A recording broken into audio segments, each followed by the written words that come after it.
நம்மளோட பெட்டியில் இந்த ஒரு புழு ஏறிச்சுனால நம்ம பெட்டி டோட்டலாக வேஸ்ட் ஆகிடும். இந்த புழு பேர் தான் என்ன பார்த்தீங்கன்னா வேக்ஸ் மாத்து அப்படின்னு சொல்லுவாங்க.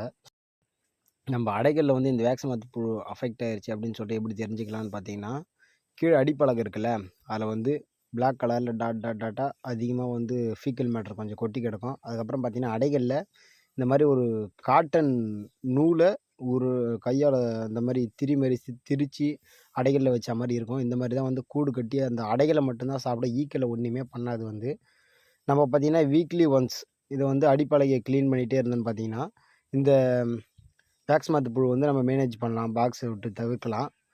அது மட்டும் இல்லாமல் இந்த பெட்டிகள் வந்து மழை காலங்களில் வந்து அதிகமாக வந்து இந்த ப்ராப்ளம் இருக்கும். அப்போ வந்து வீக்லி ஒரு 2 டைம்ஸ் கூட இது க்ளீன் பண்ணிகிட்டே இருக்கலாம் நம்ம. அதுக்கப்புறம் பார்த்தீங்கன்னா ரொம்ப அஃபெக்ட் ஆயிருச்சு அப்படின்னு சொல்லிட்டு பார்த்தீங்கன்னா அடைகளை வந்து அஃபெக்ட் ஆகிருக்கிற அடையை வந்து நீக்கிட்டு சுகர் ஃபீடிங்